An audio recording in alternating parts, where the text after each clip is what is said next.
Hi friend, आज हम बेसन की बर्फ़ी बनाने जा रहे हैं। तो अब बनाना शुरू करते हैं। हम चलते हैं किचन की तरफ। तो मैं किचन में आ गई हूँ और अब मैंने 1 कप बेसन लिया है। तो मैंने ये बेसन को छान के तब लिया है। तो मैंने 1 कप बेसन लिया। अब हम इस बेसन को एक बर्तन में डालेंगे। तो मैंने एक बर्तन लिया है, इसमें हम ये बेसन को डाल दे रहे हैं। तो मैंने 1 कप सारा बेसन इसमें डाल दिया है। आप या कटोरी या कुछ भी एक बर्तन ले लें, उसी से सारा नाप करें। तो मैंने अब 1 कप दूध लिया है। तो धीरे धीरे मतलब करके मैं दूध डाल रही हूँ, इसे घोल रही हूँ। दूध डाल के हम इसे घोल के रख देंगे। तो मैंने थोड़ा दूध डाल दिया है और हम इसे चला रहे हैं अच्छे से। तो अब ये घुल गया है। तो और मैं इसमें दूध डाल रही हूँ, क्योंकि ये टाइट सा है, इतना मुझे नहीं, मुझे घोल सा बनाना है। तो मैंने और थोड़ा दूध डाल दिया है और इसे चला रहे हैं। और इसमें एक भी लम्स या गुठली नहीं पड़नी चाहिए। तो इसे अच्छे से चला के हम तैयार कर लेंगे। तो इसमें मुझे गुठलियाँ नहीं चाहिए, कि गुठलियाँ अगर होंगी तो आगे बर्फ़ी में ये गुठलियाँ ही रह जाएंगी। इस वजह से इसमें एक भी गुठली नहीं रहनी चाहिए और अच्छे से हम इसे फेंट के तैयार कर लेंगे। तो बेसन को मुझे अच्छे से फेंटना है। तो देखिए मैं फेंट रही हूँ बेसन को, और इसमें देखिए एक भी गुठली नहीं है। तो मैंने बेसन को फेंटा हुआ है। इस तरह से ही आपको फेंटना है बेसन को। तो बेसन को मैं एक साइड रखती हूँ तैयार करके। और मैंने 1 कप जो दूध लिया था वो सारा दूध इसमें नहीं पड़ा है, थोड़ा बच भी गया है। तो दूध को भी हम एक साइड रखते हैं। हम कढ़ाई को गैस पे रखेंगे और इसमें हम डालेंगे घी। तो मैंने इसमें 3-4 चम्मच घी डाल दिया है और घी को अब गर्म होने देते हैं। तो मैंने गैस को ऑन कर दिया है और घी को अब हम गर्म करेंगे। तो ये घी जब पिघल जाएगा, गर्म हो जाएगा, तो इसके बाद हम इसमें मेवा डालेंगे। तो आप अपनी पसंद की कोई भी मेवा ले लें, वो आप बर्फ़ी में यूज़ कर सकते हैं। तो मैंने यहाँ काजू और बादाम लिया है। तो इस मेवा को हम घी में डाल के भूंज लेंगे। ज़्यादा नहीं भूंजना है, लेकिन हल्का सा हम इसे भूंज के तैयार कर लेंगे। तो फ्रेंड, मैं याद दिला दूँ, जब तक ये मेवा भूंज रही है, तो अगर आपको मेरी वीडियो अच्छी लगे तो लाइक शेयर सब्सक्राइब कर देना। तो मेवा ये भुज गई है। तो अब हम इसे एक बर्तन में निकाल लेंगे, मेवा को अच्छे से चला के। तो अब मेवा को मैंने भूज लिया है और इसे एक बर्तन में हम निकाल ले रहे हैं, क्योंकि मेवा को ज़्यादा जलाना नहीं, जली हुई मेवा अच्छी नहीं लगेगी। तो मैंने हल्का से इसे भूजा हुआ है। और अब इसी घी में हम जो बेसन को मैंने घोल के रखा हुआ था वो हम इसमें डाल देंगे कढ़ाई में। तो बेसन को मैं कढ़ाई में डाल रही हूँ और सारा बेसन डाल दे रही हूँ चम्मच से। इसे निकाल के सारा बेसन डाल के अब हम इसे चलाएंगे और चलाते हुए इसे हम भूजेंगे बेसन को। इस तरह से देखिए बेसन घी में भुज रहा है और इसी तरह से चलाते हुए हम भूजेंगे। अभी ये थोड़ा थोड़ा बेसन तरी में कढ़ाई में लगा हुआ है। जब ये भुजेगा तो ये बिल्कुल भी नहीं लगेगा कढ़ाई में। तो हम इसे इस तरह से चलाते हुए भूजेंगे। लेकिन गैस को मैंने लो फ्लेम पे रखा है, हाई पे नहीं। अगर हाई पे रखेंगे तो ये बेसन जल जाएगा। तो मुझे बेसन को जलाना नहीं है, भूजना है। तो बेसन देखिए भूंज गया है, अलग अलग सा हो गया है, खिला खिला सा। तो अब हम क्या करेंगे, इसे अच्छे से चलाएंगे, भूंज लेंगे। और अब हम इसमें डालेंगे 2 चम्मच घी। मैंने इसमें घी डाल तो दिया है, लेकिन घी थोड़ा कम है। तो अब हम इसमें 2 चम्मच और घी डाल देंगे। और घी मैंने डाल दिया है और इसमें अब हम डालेंगे सूजी। तो मैंने 2 चम्मच सूजी लिए, घी डाला तभी मैंने सूजी को भी डाल दिया है और इसे चलाते हुए भूजेंगे। इस टाइम क्या होगा कि बेसन अभी अच्छे से नहीं भुना है। तो जब तक बेसन अच्छे से भुनेगा तो साथ में सूजी भी भुन जाएगी। और एक बात मैं आपको बता दूं कि बेसन बेसन को आप तब पहचानेंगे कि भुन गया है, इसमें खुशबू अच्छी सी आने लगेगी, तो आप समझ जाएंगे कि हाँ ये बेसन भून के तैयार हो गया है। तो बेसन को मैं भून रही हूँ और इसमें अच्छी सी महक आने लगी है।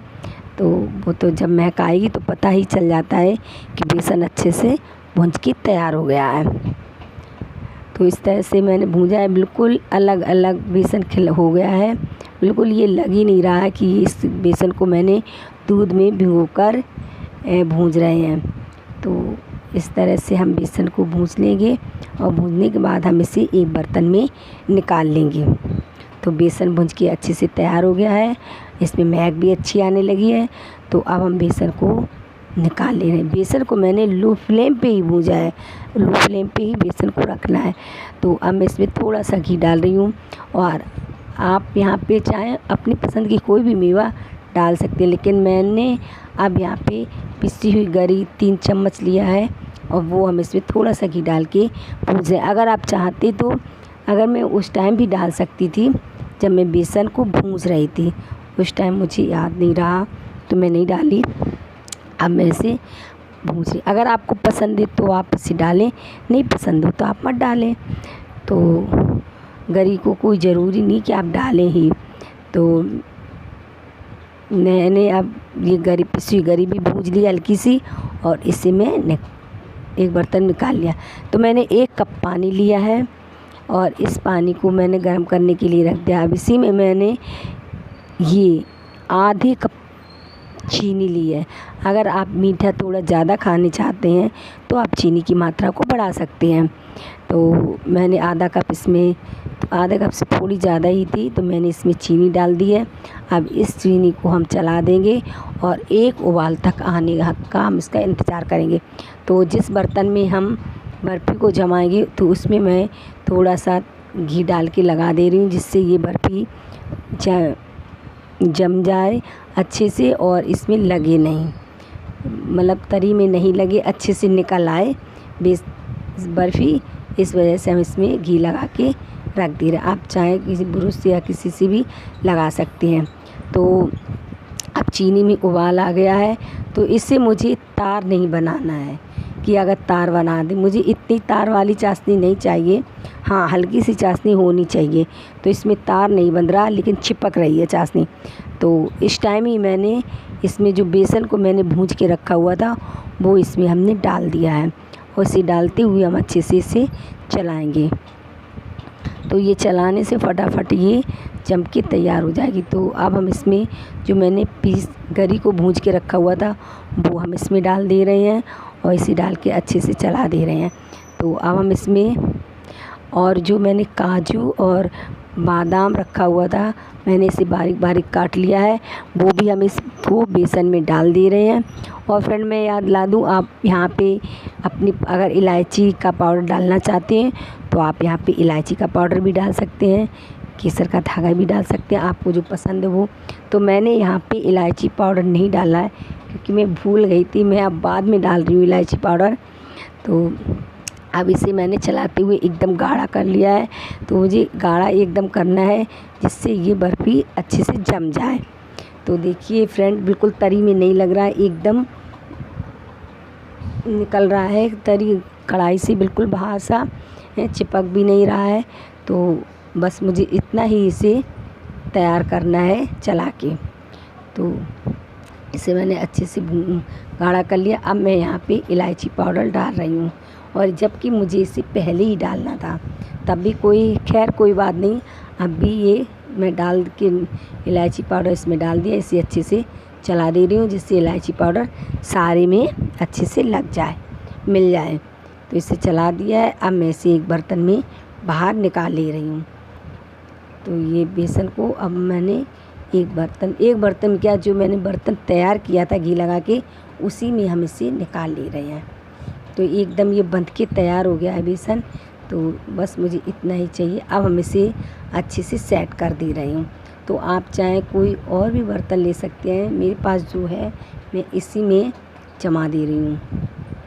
तो इसे हम चारों तरफ से अच्छे से फैला देंगे और इसे गोल सा शेप दे देंगे, ऊपर से चिकना कर देंगे। तो मैंने इसे अच्छे से सेट कर दिया है और अब हम इसे सेट करने के बाद ठंडा होने के लिए रख देंगे। तो आप चाहें तो इसे मैं फ्रिज में 10 मिनट के लिए रख दे रही हूँ, जिससे ये अच्छे से सेट हो जाएगी। तो आप चाहें तो बाहर भी रख सकते हैं, ज़रूरी नहीं कि फ्रिज में ही रखें। तो ये बर्फ़ी मैंने अच्छे से सेट कर ली है। तो अब हम इसे काट के आपको दिखा रहे हैं। तो आप इसे कोई भी आकार दे सकते हैं, आपको जो आकार पसंद हो आप उस आकार में इस बर्फ़ी को काट सकते हैं। तो मैं एकदम चौकोर सा इसे काट रही हूँ। तो मैंने खड़ी खड़ी में काट दिया। अब मैंने इसे काट के तैयार किया हुआ है। तो अब इसे मैं और काटूँगी। तो मैंने इसके और पीस को काट के तैयार कर, पहले खड़े में काटा, फिर मैंने बेड़े में काट के इसे तैयार कर दिया। तो मैं ये इस तरह से इसे दोबारा कर दे रही हूँ, जिससे ये नहीं अच्छे से निकलेगा तो निकल जाएगा। तो अब मैं देखिए इस बर्फ़ी को निकाल के आपको दिखा रही हूँ। ये अच्छे से निकल आई है, ये देखिए बर्फ़ी निकल आई है अच्छे से। तो देखिए अच्छी सी बर्फ़ी जम गई है और जम के तैयार हो गई है। तो बस मुझे ऐसी बर्फ़ी जमा के तैयार करना है। तो बर्फ़ी को सारी मैंने पीसों को बाहर निकाल लिया है। तो आपको मेरी वीडियो कैसी लगी, लाइक शेयर सब्सक्राइब कर देना। और आप ये दूध वाली बर्फ़ी एक बार ज़रूर बना के ट्राई करना, फिर मुझे बताना ये